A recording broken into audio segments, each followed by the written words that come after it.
सुप्रभात छात्रों। आज हम व्याकरण के एक ऐसे भाग को देखने जा रहे हैं। जैसे हमने शब्द के भेद देखे हुए हैं, 8 है, उसमें से संज्ञा, सर्वनाम, विशेषण, क्रिया, तो उसमें विशेषण, इसको आज हम देखने जा रहे हैं। विशेषण के भी उपभेद है। शब्द के भेद मुख्य है 8, उसके हर 8 के फिर उपभोग भी होते हैं। तो उसमें से हम आज विशेषण को देखने जा रहे हैं और विशेषण किसे कहते हैं ये भी हम देखेंगे। लेकिन विशेषण के भेद किस लिए आते हैं परीक्षा में, उसे भी समझना बहुत जरूरी है। तो विशेषण के भेद इसलिए आते हैं कि आपको कभी कभी वाक्य दिए जाते हैं और कहा जाता है नीचे दिए गए वाक्य में विशेषण ढूंढकर उसके भेद लिखिए, ऐसा आता है। या फिर यह प्रश्न थोड़ा अलग से भी आ सकता है कि नीचे दिए गए अधोरेखित विशेषण के भेद लिखिए। ऐसे दो प्रकार से ये प्रश्न पूछा जाता है। ठीक है, तो आज हम देखने जा रहे हैं। कम से कम ये भी आपका 10वीं तक पीछा छोड़ने वाला नहीं है, इसीलिए इसे ध्यानपूर्वक सुनिए। और ये वीडियो आपको इसलिए सुनना है क्योंकि आपको क्लास वर्क में इन सब की डेफिनेशन अपने मन से लिखनी है मेरा ये वीडियो सुनने के बाद। ठीक है, तो हम शुरू करते हैं। पहले हम विशेषण की ओर जाएंगे। पहले विशेषण किसे कहते हैं, फिर विशेषण के भेद की ओर जाएंगे। तो विशेषण किसे कहते हैं? संज्ञा या सर्वनाम के बारे में विशेष जानकारी देने वाला शब्द विशेषण कहलाता है। और संज्ञा और सर्वनाम, अभी आपको पता है किसी व्यक्ति, वस्तु और स्थान के नाम को संज्ञा कहते हैं और संज्ञा के स्थान पर प्रयुक्त होने वाले शब्द को सर्वनाम कहते हैं। तो इनके बारे में विशेष जानकारी देने वाला शब्द, अब मैं यहाँ पर उदाहरण देता हूं। राहुल होशियार लड़का है। तो राहुल यह संज्ञा है, एक लड़के का नाम है, और वो होशियार है। तो इसमें विशेषण कौन सा आया? होशियार। करेक्ट, यानी राहुल ये होशियार है, ये उसकी विशेषता है।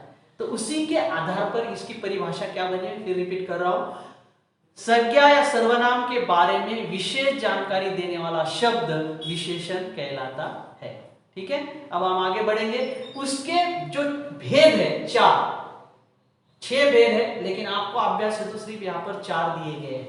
तो अब इन चारों की हम प्रत्येक परिभाषा देखकर उदाहरण के साथ देखेंगे। ठीक है, तो उसमें से पहला भेद है हमारा, पहला वो है गुणवाचक विशेषण। गुणवाचक विशेषण किसे कहते हैं ये हम देखेंगे। पहला तो गुण, यानी किसी व्यक्ति या वस्तु या स्थान का जो गुण बताने वाला विशेषण होता है उसे गुणवाचक विशेषण कहते हैं। जैसे इमली खट्टी होती है, तो इसमें इमली का क्या गुण है? खट्टी होना।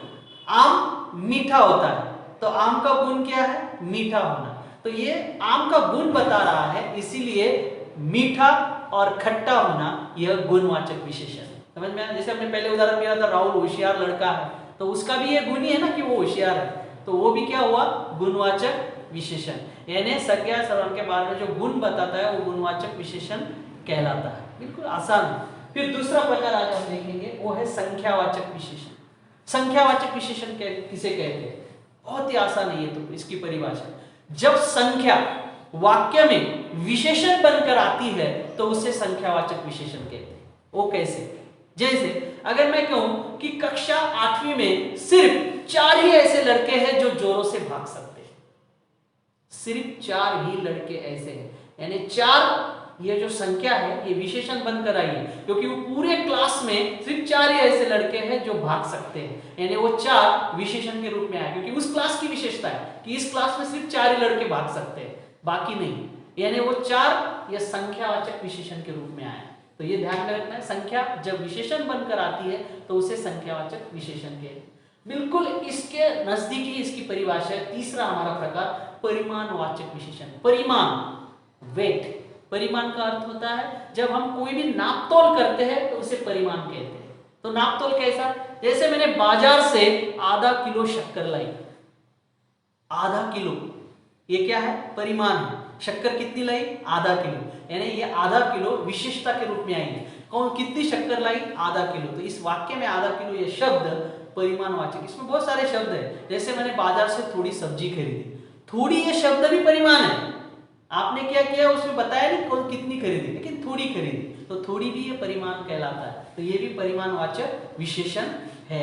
तो ये तीसरा हमने समाप्त किया। जब नापतोल होता है वाक्य में, जब नापतोल या परिमाण के बारे में, विशेषता के बारे में आता है, तब वो परिमाणवाचक विशेषण कहलाता है। आखिरी है, बड़ा ही आसान, सार्वनामिक विशेषण। इसमें उसकी परिभाषा छुपी हुई है। सार्वनामिक यानी सर्वनाम, यानी जब वाक्य में सर्वनाम विशेषण बनकर आता है, कैसे? सर्वनाम तो आपको पता है, मैं, तुम, आप, सब, ये सब सर्वनाम है। तो ये जब वाक्य में विशेषण बनकर आते हैं, जैसे बस यही लड़का पढ़ सकता है, वाक्य फिर से सुनो, बस यही लड़का पढ़ सकता है, यही सर्वनाम है, लेकिन विशेषता क्या है उसमें? यही लड़का पढ़ सकता है, बाकी नहीं, यानी बाकी बच्चों को पढ़ते नहीं आता है रीडिंग, तो यही लड़का पढ़ सकता है, यानी यही यह वाक्य में विशेषण के रूप में आया, इसीलिए उसे कहते हैं सार्वनामिक विशेषण। यानी सर्वनाम जब विशेषण बनकर वाक्य में आता है तो उसे सार्वनामिक विशेषण कहते हैं। समझ में आया? अभी मैं एक बार वापस इन चारों की परिभाषाएं एक सेकंड के अंदर बताता हूं, आपको ये लिख कर लेना, उदाहरण के साथ क्लास वर्क में लिखना है, ठीक है? तो हम पहले विशेषण की परिभाषा देखेंगे। संज्ञा या सर्वनाम के बारे में विशेष जानकारी देने वाला शब्द विशेषण कहलाता है। उसका पहला भेद है गुणवाचक विशेषण। जब संज्ञा या सर्वनाम के गुण के बारे में बताने वाला शब्द जो होता है वो गुणवाचक विशेषण कहलाता है। संख्यावाचक विशेषण, जब संख्या वाक्य में विशेषण के रूप में आती है तो वो संख्यावाचक विशेषण कहलाती है। परिमाणवाचक, जब नापतोल या परिमाण विशेषण के रूप में आता है तब वो परिमाणवाचक विशेषण कहलाता है। और आखिरी हमारा सार्वनामिक विशेषण, जब सर्वनाम वाक्य में विशेषण के रूप में आता है तो उसे सार्वनामिक विशेषण कहते हैं। समझ में आया? धन्यवाद।